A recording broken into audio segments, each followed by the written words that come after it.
Hello, hello, hello. Hi, everybody. It is the first Tuesday of the month, which means it is time for our reading sprints here with DoubleBookedCo. September is a different kind of month because we do not have a collective group read for September, as I will be unavailable at the end of the month. So we won't have a live discussion. So we decided to skip a read for this month. So everyone gets to decide what they want to read. It's reader's choice. So tonight during reading sprints, we'd love to hear from you on what you're reading. So as you come on live here, just let us know in the comments what you'll be reading this evening or maybe reading this month. And we'll kind of discuss that too. But before we get into all that for the month of September, let's talk about the group read picks that we are going to vote on for October. So, Laura, you want to go ahead and let us know? Yes. So I didn't take my price sticker off of this one. I apologize. It was $4.95. So first up is it's Victober. So we're doing Victorian things like usual. First up is the group read, the official group read for Victober. This is Hester by Margaret Oliphant. And let's see here. It's whatever. Anyways, okay.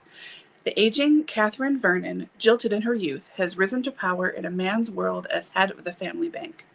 She thinks she sees through everyone and rules over a family of dependents with knowing cynicism. But there are two people in Redborough who resist her. One is Hester, a young relation with a personality as strong as Catherine's and is determined to find a role for herself. The other is Edward, Catherine's favorite, whom she treats like a son. Conflict between young and old is inevitable, and in its depiction of the complex relationships that develop between the three principal characters, Hester is a masterpiece of psychological realism. In exploring the difficulty of understanding human nature, it is also a compulsive story of financial and sexual risk-taking that mounts towards a searing climax. So this edition is roughly 450 pages. It's an Oxford World's Classics from, I don't know why, the pages are yellowing, so whatever. So roughly 450. So then next up, we have New Grub Street. This is by George Gissing. Scholarly and anxious Edward Reardon had achieved a precarious career as the writer of serious fiction. On the strength of critical acclaim for his fourth novel, he has married the refined Amy Ewell. But the brilliant future Amy expected has evaded her husband. The catastrophe of the Reardons' failing marriage is set among the rising and falling fortunes of novelists, journalists, and scholars who labor in, quote, the valley of the shadow of books. George Gissing's New Grub Street was written at breakneck speed in the autumn of 1890 and is considered his best novel. Intensely autobiographical, it reflects the literary and cultural crisis in Britain at the end of the 19th century. And there's a big variation of pages. The one I looked up, I think it's that edition maybe was 530 roughly. I've seen some in the 600s depending on critical notes. So, 500 plus is sort of the rough amount for that one. And the last option we have here is The Moonstone by Wilkie Collins. This is one of those books I have a copy of where there's no summary in the back. It's very annoying. Okay. The Moonstone, a yellow diamond looted from an Indian temple and believed to bring bad luck to its owner, is bequeathed to Rachel Verinder, not sure, on her 18th birthday. That very night, the priceless stone is stolen again, and when Sergeant Cuff is brought in to investigate the crime, he soon realizes that no one in Rachel's household is above suspicion. Hailed by T.S. Eliot as, quote, the first, the longest, and the best of modern English detective novels, end quote, The Moonstone is a marvelously engrossing tale in which facts and memory can prove treacherous, and not everyone is as they first appear. And this is roughly 530 pages as well. So, nothing small this month for choices. But still, this should all be excellent books, all three of them. I want to read all of them. So, yeah. Go ahead and vote for the next 2 weeks, I think, and then we'll announce the winner in Voxer, and also we should probably post it on the community or post tab so everyone can see it too that doesn't subscribe to Voxer. So there you go. You got 2 weeks. Vote for a chunky. Yeah, so I will, in our first reading sprint, I will put those three selections in our community tab for voting. And like Laura said, you'll have 2 weeks to vote. And then at the end of that 2 weeks, I'll do an additional post in the community tab. So you can see here on YouTube what the selection will be. I'll also post that in Voxer. And then I'll also put it on Instagram. So you can see that there as well. A quick reminder for the month of September. Again, for September, we are doing like a reader's choice. So everyone kind of reads on their own, or I know there's a few people doing buddy reads. For like the book read, we don't have a collective selection this month, and there will be no live discussion at the end of September. Stay tuned or keep watch on our community tab or Instagram or Voxer. I'll post in all three areas to find out if we will be doing a October reading sprint. It just depends on when we come home from the hospital. If it's too close or if we're still at the hospital, we won't be doing that October one, but I'm hoping we'll be home by then. But obviously we don't know until we know. So just watching all those. What's that? That'll be the 7th of October if we do the reading. Right. Yes, with the first Tuesday. So we'll just keep everyone noted on that. And then as far as like our Etsy shop, the last 21st. day to make orders is the 21st. Yes, thank you. By 6 p.m. So if you're getting any, if you're wanting to get any orders in before like the month of October, then you want to make sure you get those in by the 21st. So, and it'll come out of the vacation mode once I'm home and situated. So I will also keep everyone abreast of that as well. So just kind of keep watching on either Voxer or I usually post most things on Instagram, and then I'll use the community tab as well for all of that. So hello, Andy. It's nice to see you. Hello. Looks like you've read The Moonstone and liked it.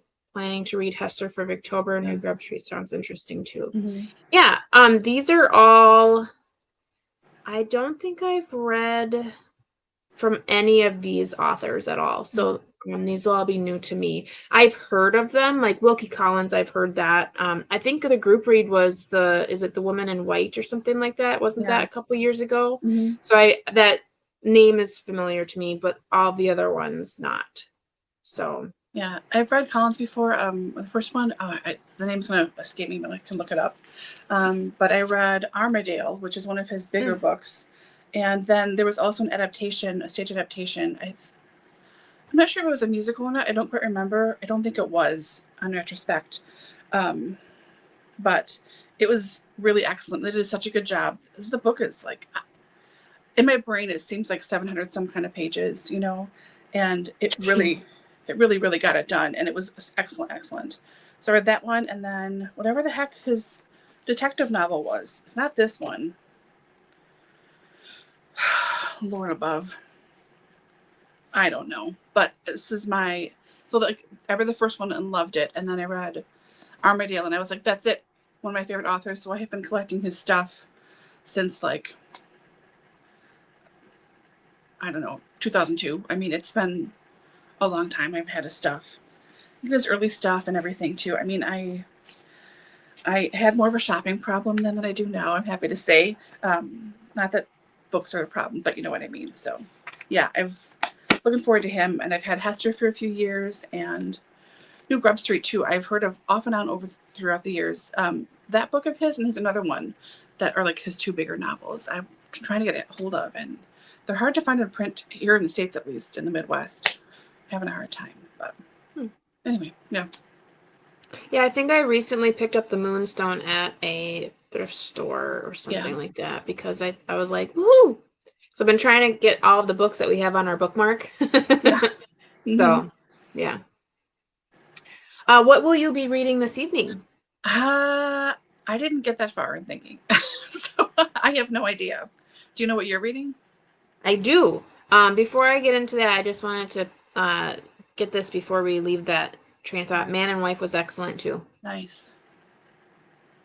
Yes, I do know what I'm reading, and I have to thank Andy for this because you posted a picture of this book in our Voxer group, and then I was like, I want to read that in Yay, Susan September. Branch. So I am going to read this tonight. It's very small, so I think I could probably get it done in our reading sprints. But I just opened like just the first like this is the end pages. Like I'm excited. Like this is all the feels. Fall is my favorite season, so this is gonna be good. So that's what I'm reading tonight. Exciting. As far as the rest of the month, I just kind of pick up whatever.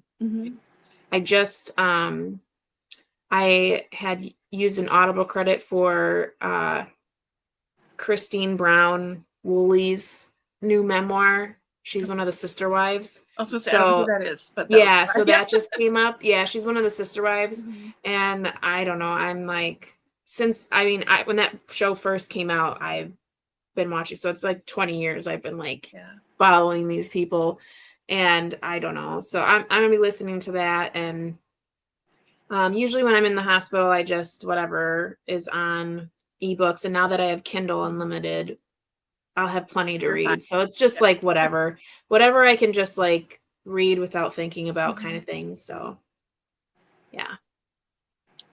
Yes, that'd be fun. Yeah. Yeah.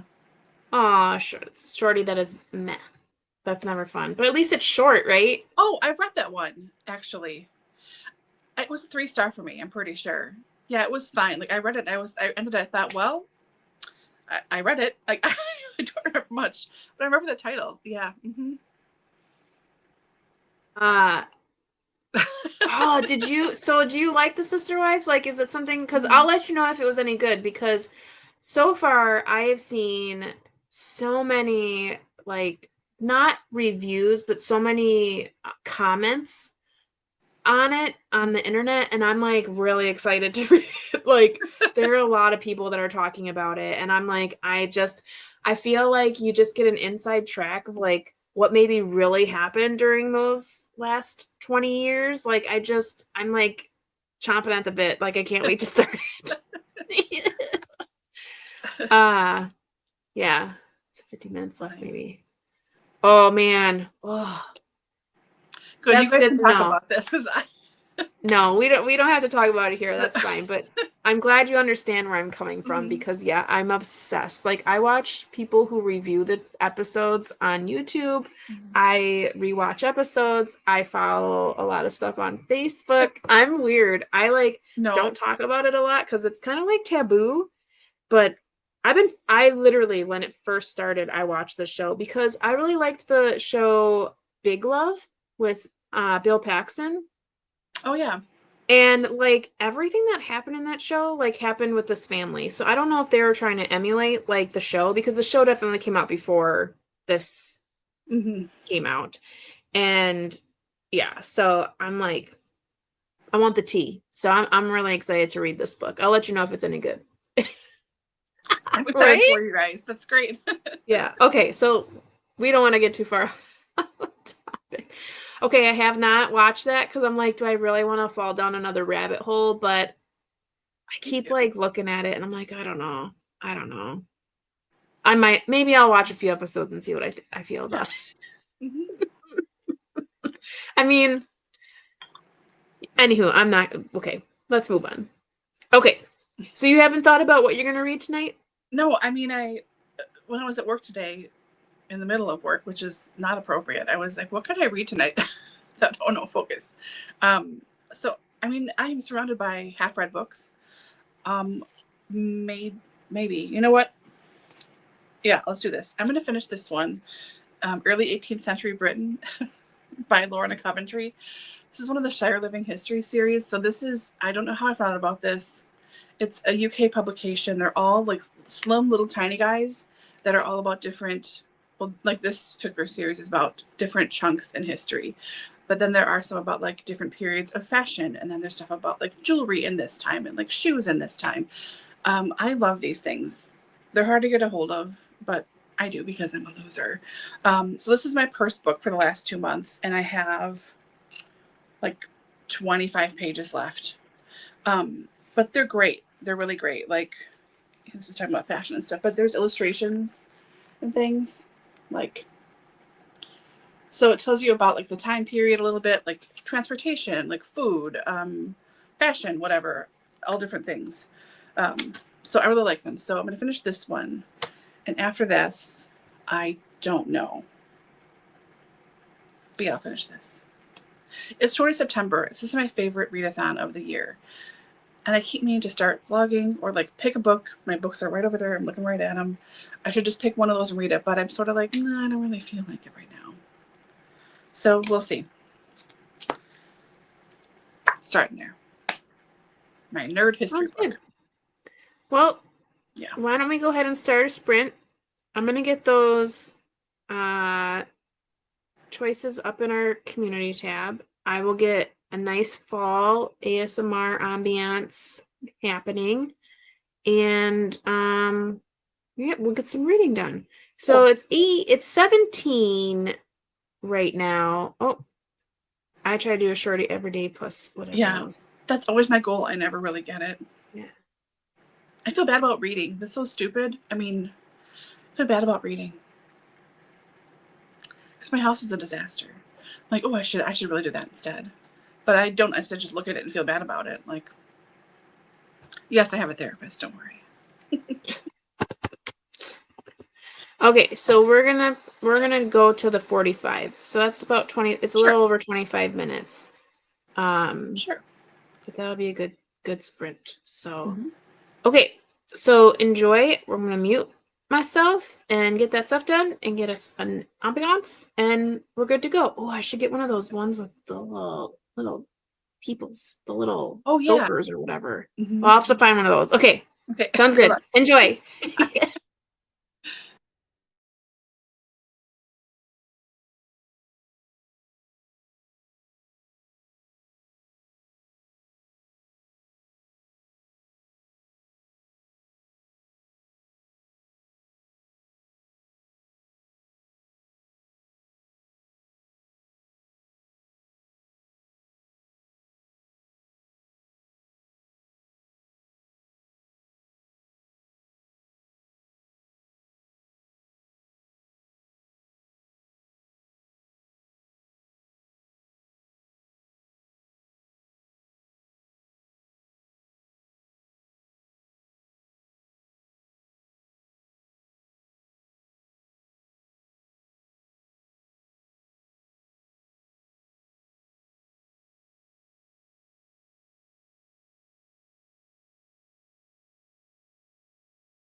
I think Laura is picking out her next read there. As we're coming back, let us know how you did. I did get up our poll for October reading, so if you want to jump over there and make your selection, that would be great. Voting ends on the 15th. I got about 22 pages into my book, and it's, you know, it's nice. It's all the feels. It starts out with like she kind of goes over like decorating and stuff, but it's all fall stuff. It's in the same aesthetic as the book we read in May. So yeah, it's lovely. Nice. Yeah, Nice. just nice and easy, and yeah, feels nice. How about you? I finished. So, whoa. It's so interesting. This time period really fascinates me. The 1700s, just this things shifted so much, and we still do so many of the things that they did then for healthcare. Not the bleeding and things, you know, whatever. It was just, it's interesting to see things that are what stuck and what didn't, essentially. So finished that, and then I never picked a book to read for this month, like for in lieu of our group read. It should be the book that I have checked out for 8 weeks now at the library that's due in a week that I haven't started. It should be that. Oh, no, it's not. So I tried to find it. I finally found it. It's The Collected Regrets of Clover by Nikki Brammer. This is from May 2023. I got a whopping 24 pages into it before I put a bookmark in. And I was liking it, but I need to start it again. So she is a death doula, and she's been a death doula for quite a long time. And after her latest patient dies, she leaves her a bunch of money and challenges her to give herself a life after caring for sick people and dying people for so long. So it's about this woman trying to figure out her life. So yeah, I'm going to read this for this month, but not for the rest of today, because when I was scrounging, I found I have these 4 books. If you have kids, maybe you guys know these. These I Am books by Brad Meltzer and illustrated by Christopher Eliopoulos. So I saw Brad Meltzer when he was here. I don't know how long ago that was. He came out to Oconomowoc quite a few years ago, and I got 4 I have not read yet, but they're all signed. For Laura, make peace. I think that's the same. I think that's the same illustrator who does the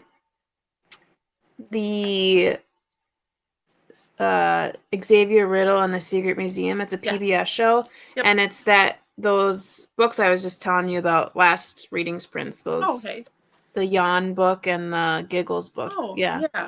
I love that illustrator. Mm-hmm. I just realized I never looked at these. I also have 4 other ones I bought that I've already read. They're downstairs somewhere else. And then, of course, he signed books for me too, because I am a crazy person.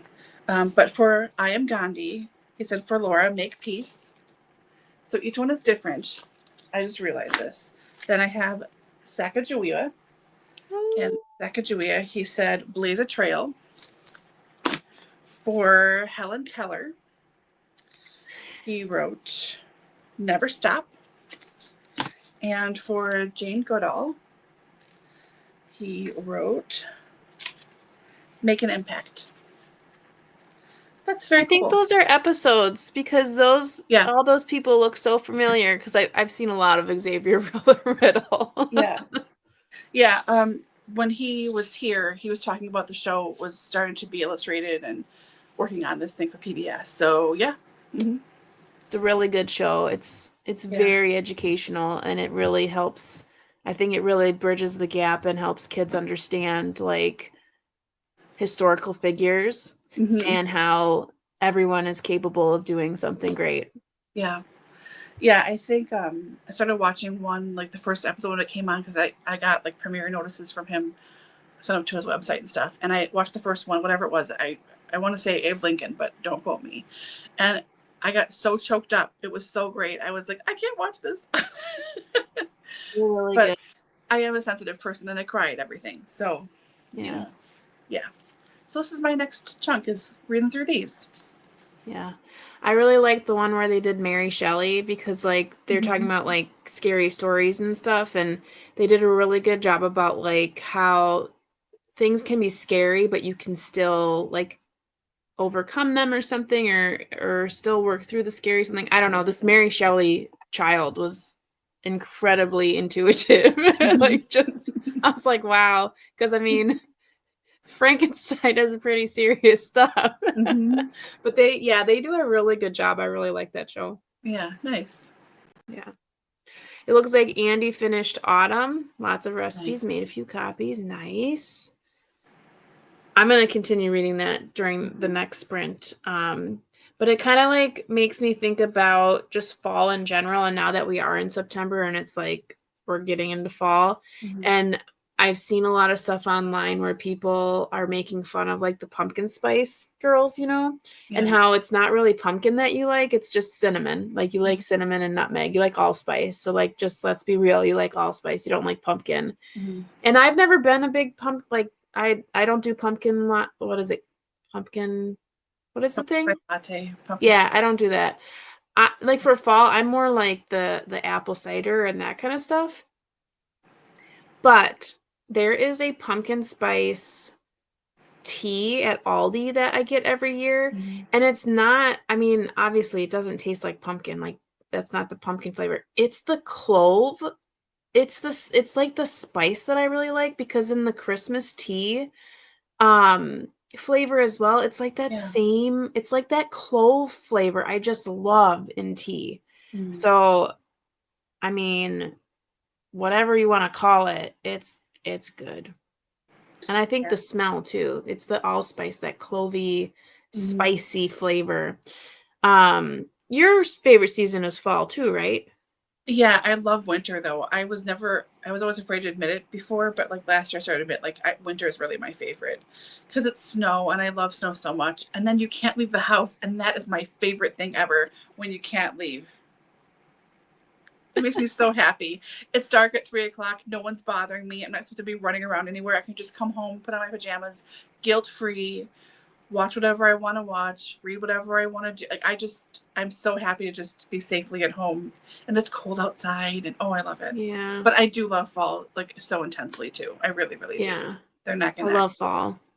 Summer's the Mostly I worst. like fall because it's just like sweater weather. Like you can put a Yeah. sweater on and you can go outside, have a walk, or crisp, it's that crisp, fresh air. Like spring is more like soggy. Like I Yeah. feel like spring air is like soggy air because it's Mhm. like wet.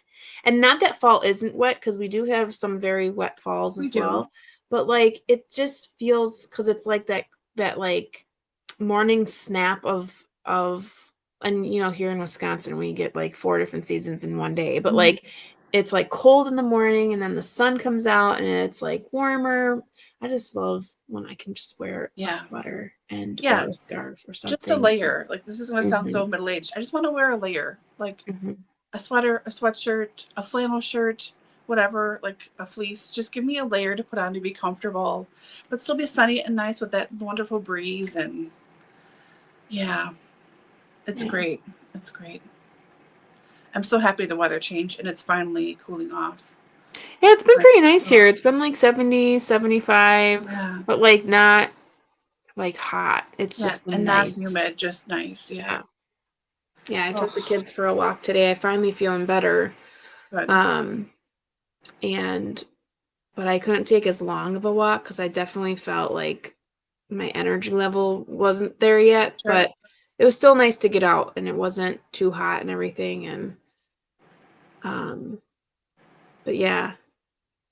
Do you have any like fall like snacks or drinks that you really like? I mean, if you give me a gallon of apple cider, I will be hard pressed not to drink the whole thing in a day. I'm in the bathroom the rest of the night because it just runs through me. But that's my favorite. Warm apple cider donuts. Yeah. Those are a big deal for me. I mean, I am a PSL girl. I really am. I like the taste of pumpkin too, though. So I'm weird. Everything about it. But so I probably told this before, there's an orchard near my house called Patterson's. It's been there for a very, very long time. I used to go there as a kid. We went there on a field trip when they had more apple orchards in the back, and we got to pick apples. I remember this so well. I got stung by a wasp. But it was such a great experience to go pick apples, and we could watch them, like how they sorted them, and it was just amazing. So the shop is still there. It's still open. Unfortunately, there's like condominiums behind it now because the world sucks. But the shop is still there. They do have some apple trees. So I always go there as often as I can and get stuff. And this is so dumb. There's this inflatable, like, beer mug almost, but it's apple cider. This is apple cider on it with a big red apple, I think. It's been hanging up there my entire life. And if it ever went away, I would be so devastated. It's so stupid. It's just an inflatable thing hanging from the ceiling. But like, I love seeing it. So like, those are the only fall things. Apple cider, going to Patterson's, getting a PSL, and if I can get warm apple cider donuts at Patterson's too, because they have a fresh person that comes in on the weekends. Like, they make them right there. Oh my God, they're so good. Just like, it's like eating nothing. Only it's a lot of calories. So good. So yeah, what about you for fall stuff? Apple cider, definitely. Yeah. I'm like on the apple side of fall. Like I like to make pumpkin bread, and like pumpkin, I made So I've already made this last, whatever when we had like the little brief little cold snap where it wasn't really cold, but it was like not in the 80s anymore. Yeah. I was like, it's fall. And like I made some pumpkin donuts and some pumpkin loaves. Just like I have these little mini loaves. Yeah. And they're really good. And my husband really made me mad because I was like, oh, how do you like it? He's like, oh, they were fine. And I was like, what do you mean they were fine? And he's like, oh, I don't, you know me, I don't like fruit in my food.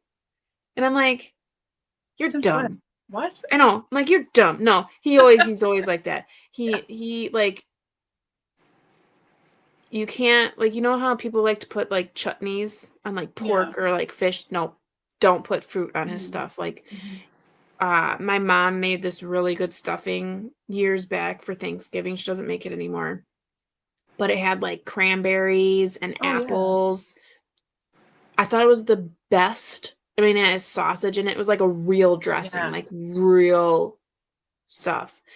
She actually used like cut up loaf of bread, like a real, like, it was the best stuffing I have ever had in my entire life. And my husband goes, oh, I don't really like fruit in my food. She's never made it since. And I was like, you son of a business worker. I'm so mad. Like, you zip it. It's so delicious. So yeah, so I was like, whatever, go away. I'm not making. He's like, I just like a regular like vanilla donut. I was like, well, you know what? Go to the store then, because it's pumpkin season, okay? Right. So I usually at least get one batch of like pumpkin flavored something. Yeah. And then of course we take the kids to the pumpkin patch in October, and we get pumpkins there and carved pumpkins and stuff. I like all the fall stuff. But I mean, as far as snacks go, it's just like the apple cider. I like the pumpkin spice tea, but like I said, it's more just, it's that clove flavor. I don't know. It's weird. And I don't know. I think that's it, really. I don't do a lot of snack stuff. I actually decided this year that we're not doing candy for Halloween for our trick-or-treaters.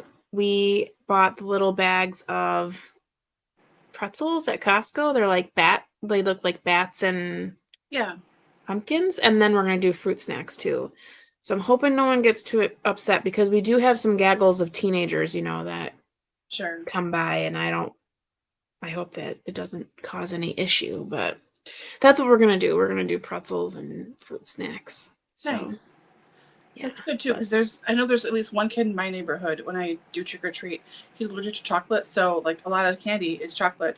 So I always have like Starburst or Skittles or something that's not chocolate for him. That would be great too. Like no chocolate there, you know. Yeah. Typically that's what I always did, was half like sugar candy and half chocolate candy. Yeah. This year I saw those things at Costco and I was like, that's a good idea. And then I'm like, I'll do fruit snacks and pretzels. Yep. But yeah, I don't know. It's just, I just feel good during fall. I know. I realized it yesterday. It was such a nice day. I had windows open to the house. I was just sitting, like, making lists of books in my head to read for October. And I was like taking deep breaths of that fresh air. And I thought, God, I feel like myself for the first time in months. Like, oh, I can breathe outside. It's not horrible and disgusting. I'm not like running between air conditioning. And I'm not like on the verge of overheating and passing out. And it was, oh God, I just love this so much. I was so happy. I'm like, oh, thank God. Thank God for fall. Me, I feel like, I know, and this probably sounds really stupid, but like, for me, fall just feels like the best season, because it is so different from like when it's summer. It's just always hot, and like you only get a few perfect days. But when it's fall, it's just like all of a sudden it's just like you get enveloped by like the smells and the like the weather, and like, you know, the holidays are coming, and it's wrapping up the year, and you know, it's just, I don't know, it just hits you on more than one piece. Like Then when winter hits, you're like, damn it. I mean, not for you. You like winter. But like, I know I always hated like when I had to drive long distance for work. I hated winter because I had been in a car accident on my 3rd day of work, and because of snow. And so every time winter I hated winter because I was so worried about driving, and now I don't have to worry about that. So winter is like whatever to me, but I don't like being like super cold. Like I prefer winter over super hot summer because I'd rather be cold and put layers on than be hot and not be able to do anything about it. Right. But yeah, no, fall's just always been a perfect time of the year. I got married in the fall, and I just like the fall. It's good. It's good. It is. Yeah. It is a common favorite. Well, we should stop chit-chatting away and let's get another reading sprint in. We'll go to the 30 and see how we do on the end of that. So I'll put that ASMR back on. That was cute. Little, I think it's squirrels. Yeah. It's called Old Ballerina Squirrel. Okay. Yeah, whatever.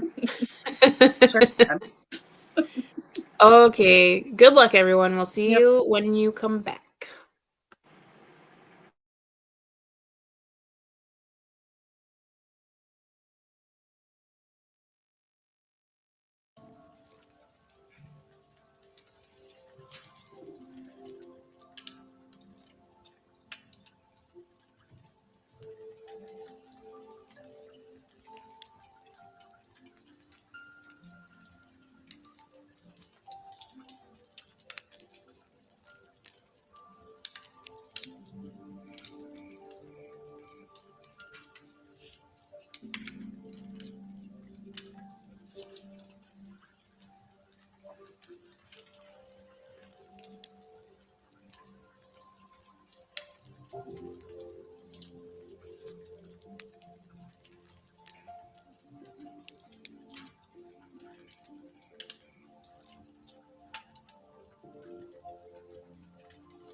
Okay. Looks like Andy continued on with Lane. We'll see how she did at the end of that. I am on page 91, so I think I'm in the last little bit. So I'm up to sweets. which should be fun. And it made me, so all the recipes that I've seen so far, Yeah. it reminded me of squash. Like in the fall, like my family, we eat so much squash, like acorn squash, butternut squash, spaghetti squash. We eat so much squash in the fall. It's just so good. And it's just like, all I do is olive oil, salt and pepper. Like that's all I do. And it's so good. We eat it like as sides. We eat it like spaghetti for spaghetti squash. It's so good. Love it. I know, it's excellent.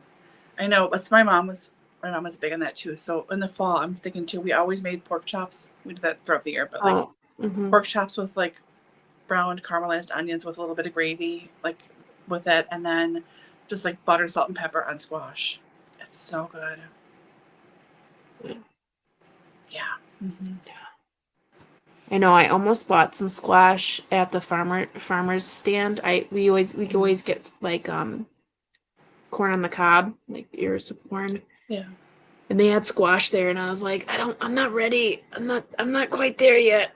I need to get past our corn stage, and then I can get into the squash phase. But yeah, we really like squash and sweet potatoes, but we eat sweet potatoes all year round.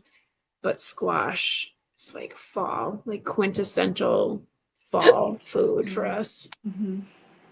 So yeah, this has a lot of really good recipes. Like definitely you can see the New England influence because there's like clams and lamb and like a little bit of seafood in there. But there's a lot of other things too that I'm like, oh, that's something I could get behind. Sage, it reminds me how much sage is like a fall season. Yeah. I think there's like one recipe I use sage in, but I love the smell of it, and I love the smell. The other one too is thyme. I don't put thyme in a lot of stuff. Thyme to me is like a fall flavor, but it smells so good. I love the smell. But yeah.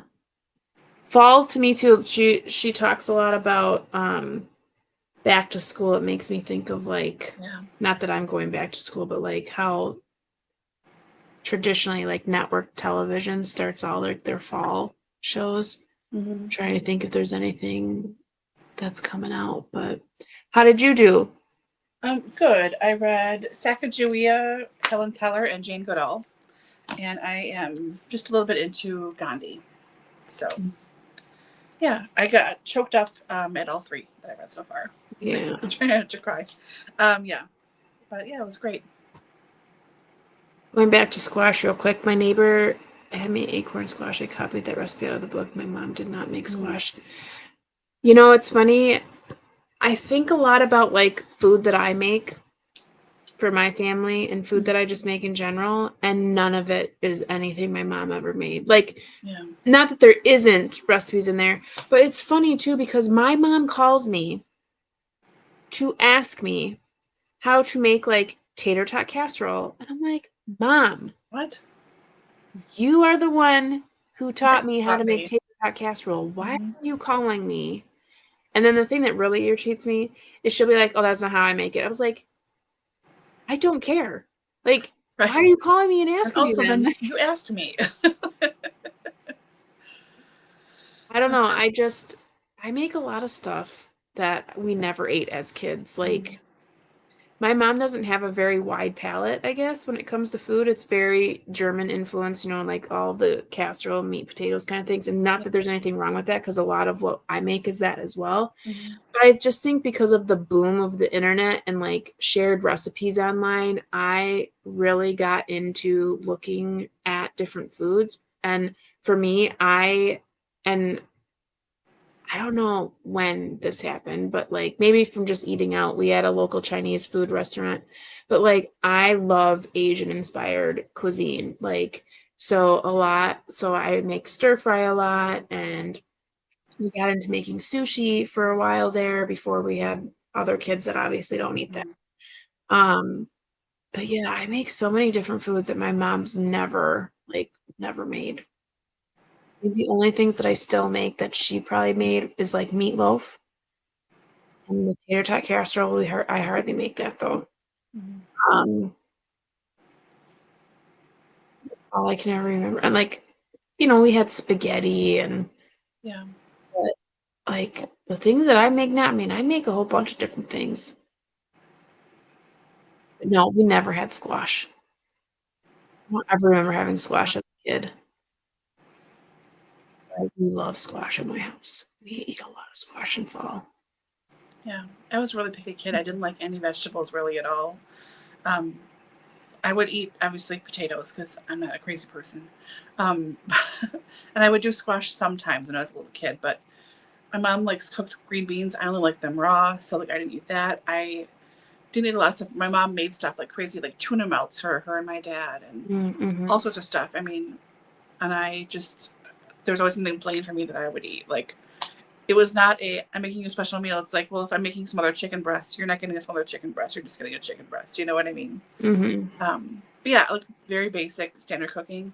And my grandmother, my mom's mom, whose house I live in now, she of course grew up when women had to do all three meals for everybody, you know, nonstop. All she did was cook all the time. And my mom talks about my grandmother's cooking constantly. But when I was little, my grandmother would cook a little bit, and as she got older, she just cooked less and less. She was so sick of it, rightfully so. So she really only ate weird meals, and that's how I eat now. I think some of that is just being a single person, and you know, you're on your own. So one of her meals she loved to eat, um, she'd eat over this standing over the kitchen sink, looking in the backyard. She'd have a piece of wheat toast, like sometimes toasted twice, so it's really crispy, like you know, and brown. And then she'd put cottage cheese with a little salt and pepper on it, and just stand over the sink and just eat it. That was she's like, oh, this is so That good. sounds good. Yeah, she just freaking loved it. All that she had it like at least once a day, I think. And she loved hard boiled eggs. She'd just dip them in salt and pepper. She had her own little salt and pepper things to dip her eggs in. She'd just eat that. She's like, I'm good. But then she was also would have like a tumbler of vodka with it. So, you know, was roundabouts. But I mean, just very, very basic, like girl dinner, you know, girl dinner that's going around now. It's a lot of that. Like, oh, some sausage and cheese and crackers. Boom, dinner, you know.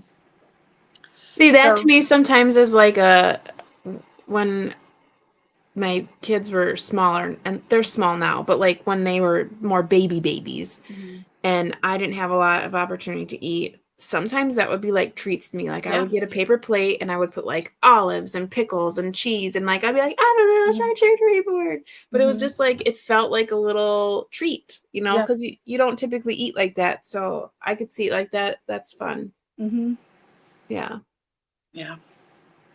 I know, Andy. I agree with you. It is making me hungry. Yeah. And it's All sorts all of like do it. really good, like savory meal, like dishes and stuff that she talks about in this book. And I'm like, oh my God. And it's funny because I was just talking about that stuffing, and she has Yeah. a recipe in here that sounds very similar to the Mm. stuffing. Although I did not like how they make it because they talked about filling the sink, like a clean sink with Yeah. water, then you dip the bread. I don't think a sink can ever be clean enough Right. I to put agree. food in it. Like I've seen people do that for certain Mhm. things. I'm like, no, I cannot even no. I can put it in a bowl, but I won't put it in Right. a sink. Mhm. No, that turned me off. I had to stop reading that recipe. I was like, nope, I'm good. Nope, no, thank you. Watching YouTube, the UK people eats a lot of weird to American stuff on toast. Yeah. I just saw there was something online where people were making tomato sandwiches. Like that's Oh yeah. very like, and the thing is I'm like, yeah, tomato sandwich, but I'm like, I've never eaten one, but I know of it. But it's the same with like cannibal sandwiches. Like Mhm. that's a very Midwestern thing, and people are Yeah. just like shocked like that people eat raw like ground beef. Yeah. Like yeah, I'm like I don't because it Right. just doesn't seem appealing to me. But Mhm. I mean, I've been to like low key weddings where that's like on the food thing, like just Yeah. your bread, your ground beef, some onions, and there you go. Yeah. Eat My it. dad and his brother did that all the time. They Yeah. when my mom and dad and my aunt and uncle would get together to play games all the time. Yeah, bacon for sure. Um, they would have cannibal sandwiches. My dad and uncle. And my mom and aunt were just like, we're having pizza. So, enjoy your cannibal sandwiches. But they really did. It's the one thing that they both agreed on that their mom could do, like could cook, as much as that's cooking. It's not. But, they would eat it all the time. And I didn't understand it. I thought, but if it's the thing that your mom made. Yeah. And because my dad was born so much further after all of his siblings, he was an accident and a mistake and told to his face. My grandparents were not there as people. Like there's a picture of my dad when he's 2 or 3 years old with his not oldest, but the younger of the two sisters, and her husband, because they were married in their early 20s, and she was pregnant. So there's a huge gap in my dad's thing, and it's the only thing that they remember. My dad and his brother remember them making was spaghetti with really sweet spaghetti sauce, and then cannibal sandwiches. Weird. Yeah. My husband always talks about how his grandpa used to eat, what is it called, Braunschweiger? Liverwurst. Yeah. And I'm like, the smell of that is so rank. And I remember my grandpa, so it's my mom's stepdad, but to us it was Grandpa Gus. Yeah. He used to eat that too. But he would just cut, because it's in a log, right? Yep. And he would just unwrap it a little bit and cut it and then just eat it just like that, not on a sandwich or anything. And then he would try to make us smell it and stuff. It was gross. It's like feet. Yeah. It smells like feet. We always had Braunschweiger in the house too, because my dad liked that. Yeah. Yeah. Braunschweiger and onions with a little bit of mustard. Mm-hmm. I don't think I ever eat it. I don't think I would mind it, as an adult now, but as a kid, I would probably be scarred for life. Well, they used to make liver and onions sometimes too, and I couldn't. Nope. Again, I was very picky, but yeah. I actually like liver and onions if it's made right. Yeah. But sometimes what happens when people make it is the flour is too thick. Mm-hmm. So, because the way you make liver and onions is you dress it with a flour mixture or something, and then you fry it, or not pan fry it or whatever with the onions, and it is really good. But I've had it before. I tried it once at a restaurant. That's probably the last time I ate it, and it was really off-putting because it scorches the flour.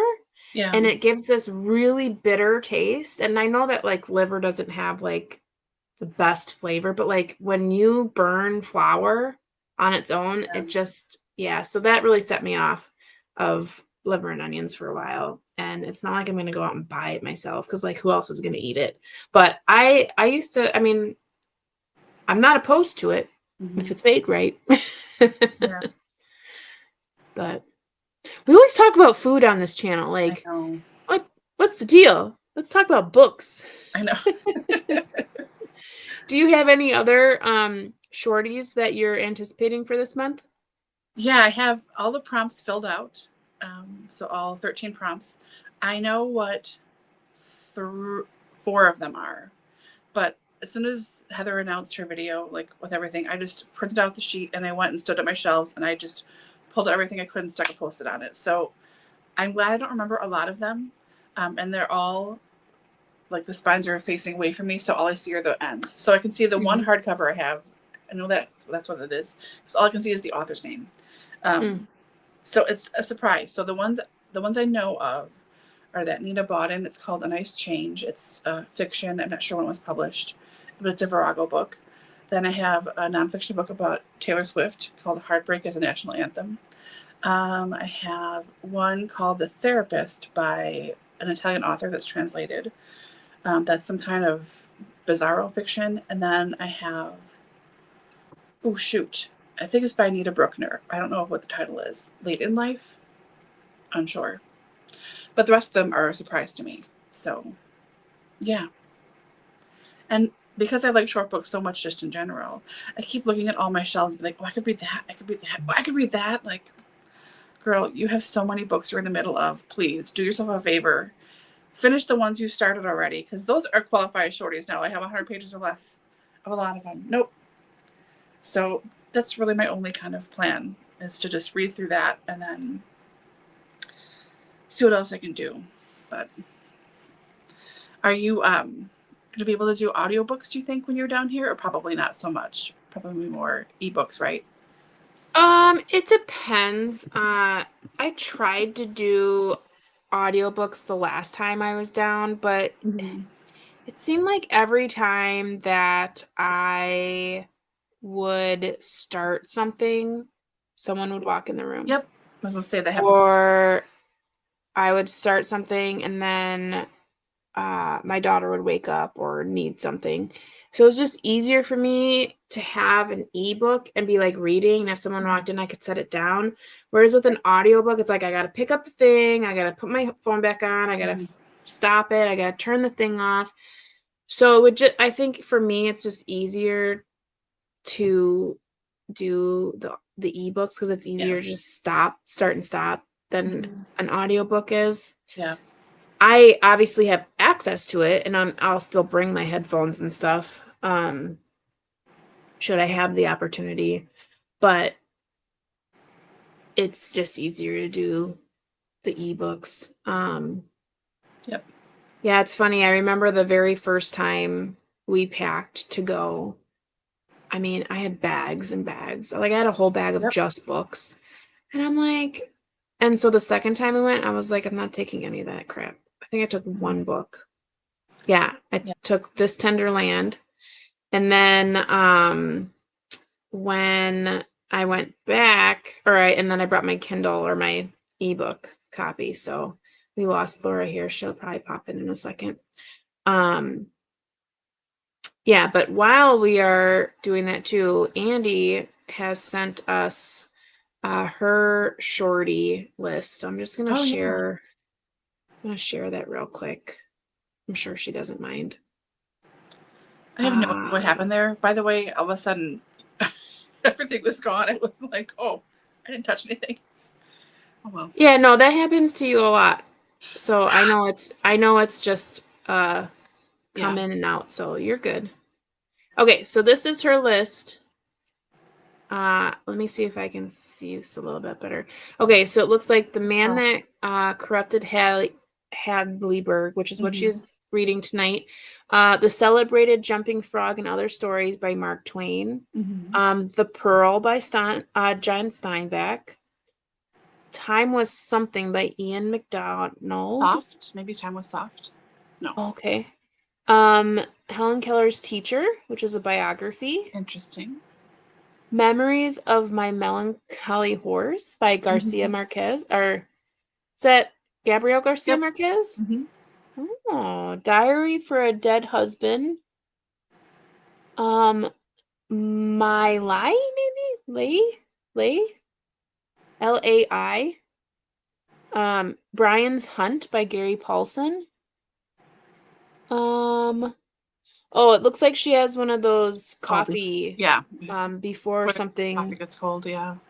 Yeah. And then there's an Ursula K. Le Guin in there. It looks like The Word for Something is the title.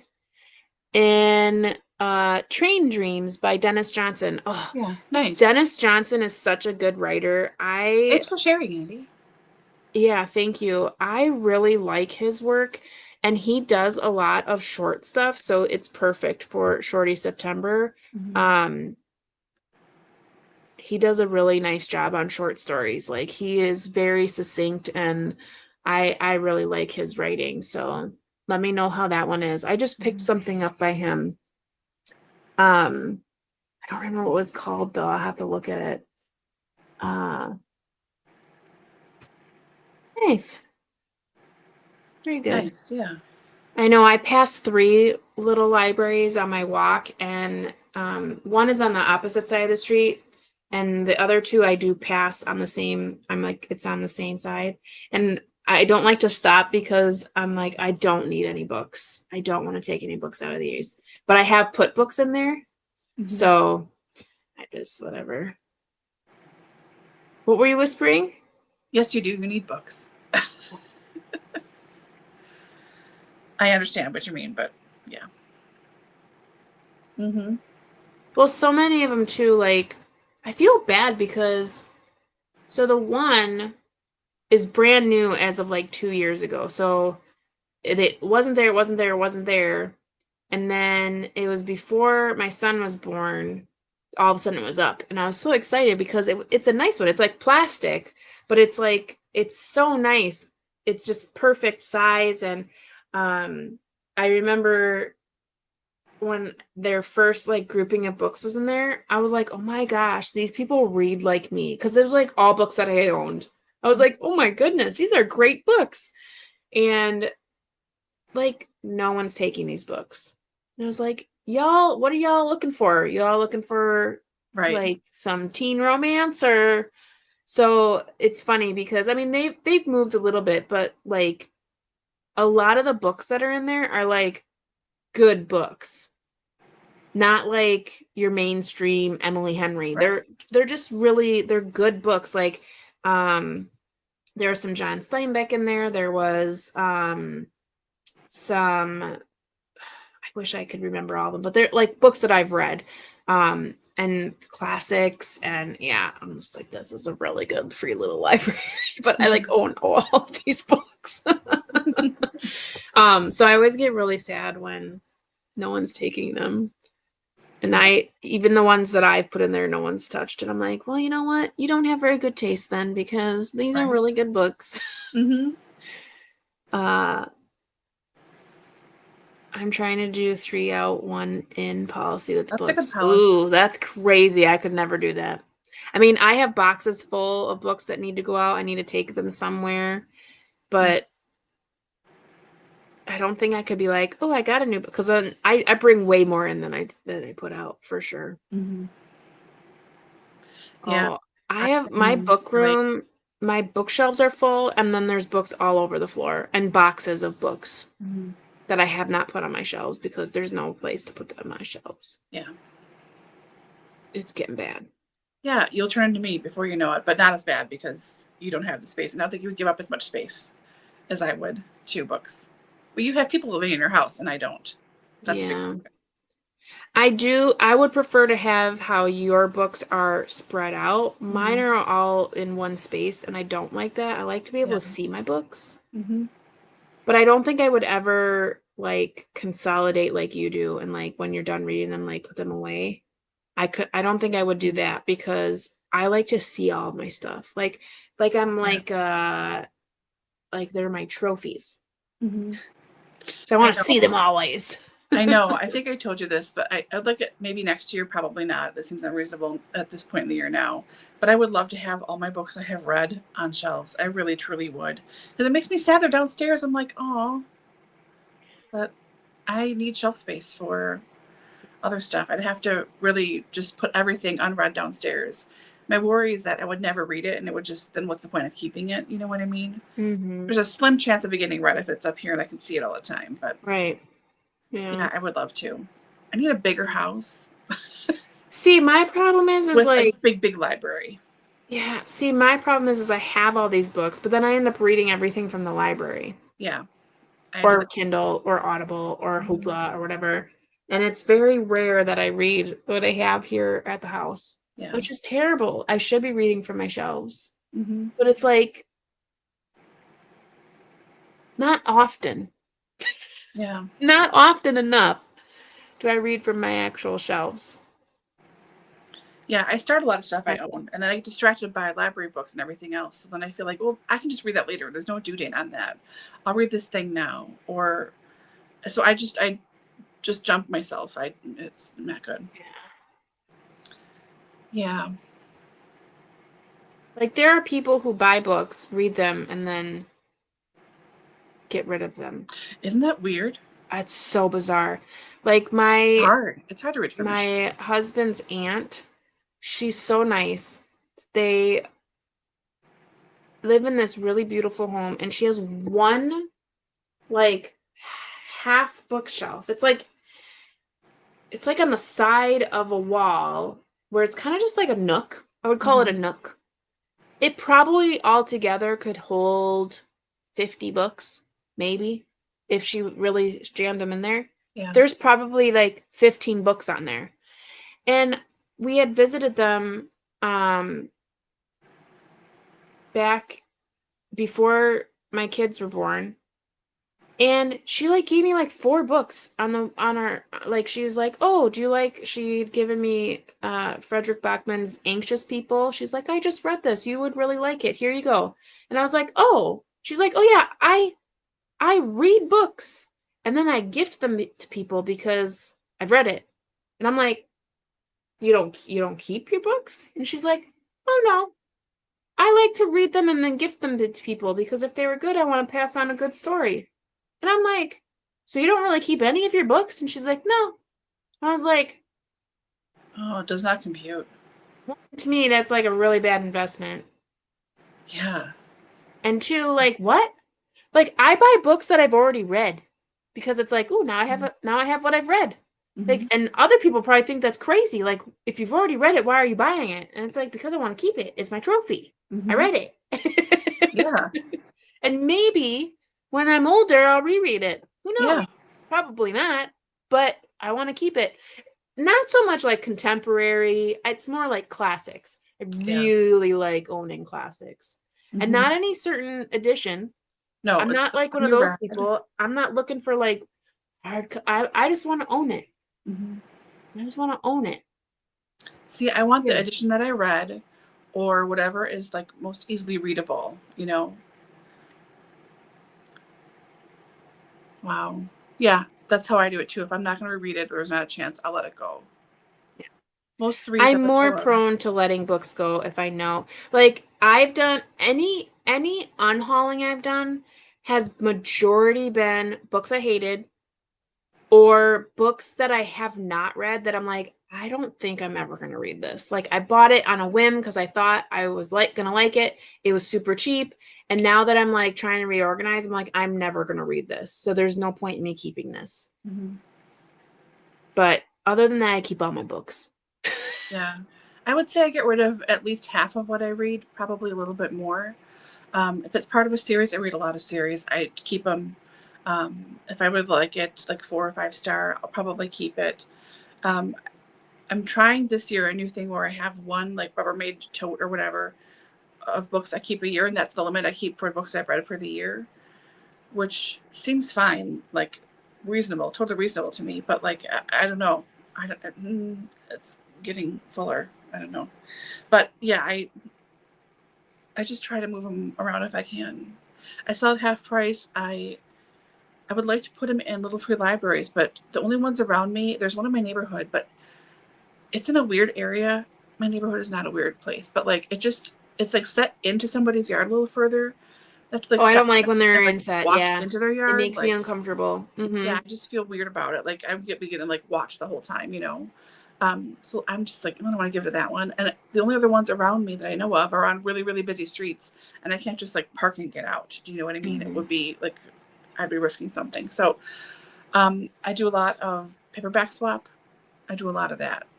And some stuff I go over to my mom and like she just reads them and passes them on to somebody else. Like they leave. They go out different ways. But I try to keep the things I think I will reread or like stuff I really enjoyed. Or like if it's a classic and I want to have it to refer to later on, I'll hang on to it too. But Mm-hmm. that's less and less these days because I read too much smut and that takes up my reading time and that's all digital. So yeah. Mm-hmm. Ain't taking up space. I know. No, it's not just time, which is all right. Well, let's go ahead and do one final sprint for the evening, and then we'll come back and bid each other adieu until Sounds next good. time. But yeah, let's go ahead and do that. We'll come back at the 25 Okay. and see how we did and say goodnight. Sounds good. Cool, cool.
Okay, dokie.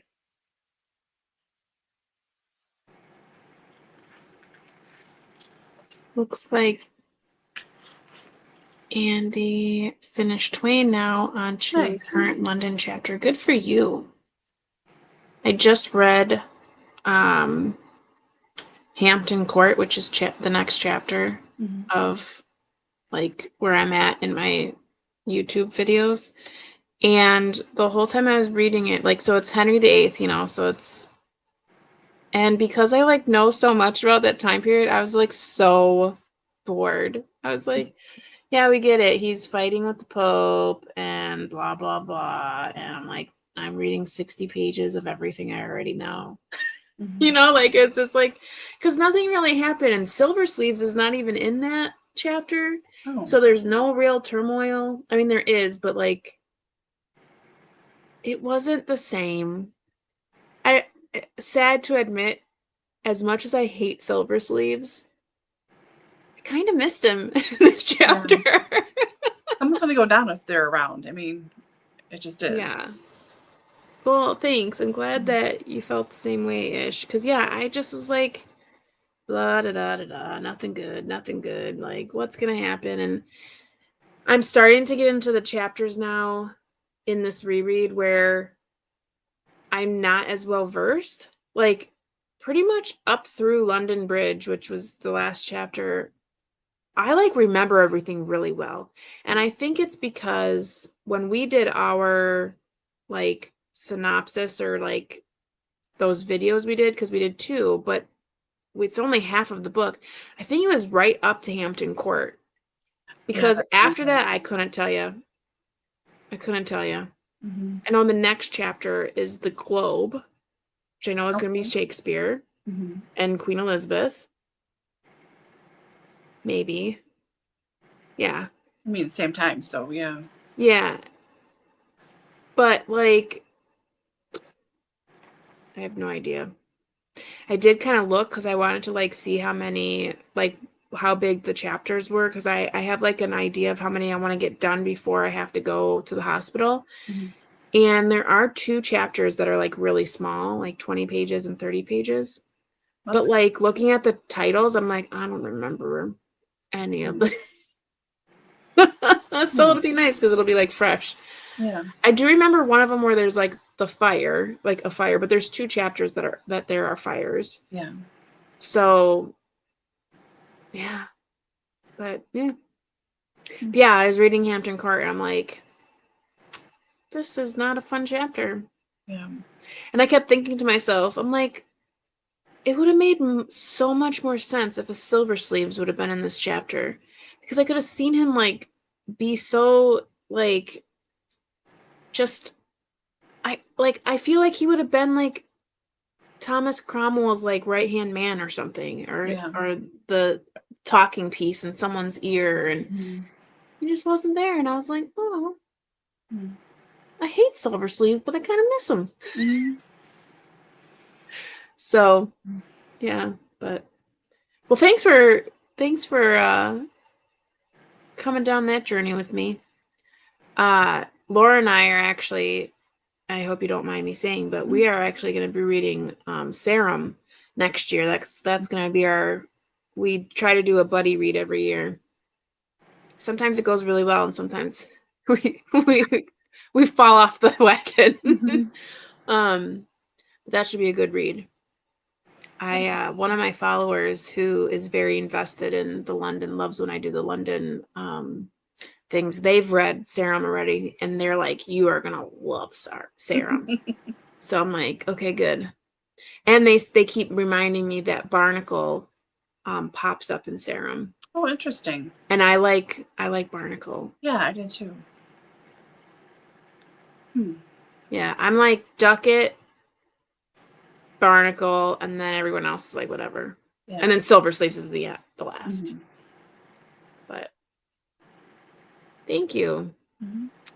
Yeah, Serum. So it's Sarum. And for a while I was saying Sarum. That's how I would assume you'd say it, but it's actually, because listening to this book on audio, it's pronounced Serum. Like Sarah, but with an M. Serum. Anywho, it's another Rutherford, and it's another Rutherford book. But it's England. But it's not London area, it's a different area. So, but yes, by the same author. Sorry, Edward Rutherford. Yep. So yeah, we are gonna stop here this evening. Thank you so much for joining us. Few quick reminders. Again, there will be no live discussion at the end of this month. And watch all of our social medias for our reading sprints for October. They are kind of to be determined at this point, just in case I'm not home yet. But if so, it's always the first Tuesday, so that's October 7th. Again, remember, no collective read this month, so read freely. I know some of you are doing some buddy reads. And then our poll is up on our community tab. That will be open until the 15th for our October reads. There's 3 Victorian novels on there so that we can read with the Victober read along. And I think that's about it. Oh, and then our Etsy shop too will go on vacation mode on the 21st until to be determined. So I think that's it. I think I hit all the. Yep, that's it. Okay. Perfect. Well, thank you everyone for joining us, and Mhm. we will see you sometime in October. Yep. Until then, Thanks. take care. Bye, everybody.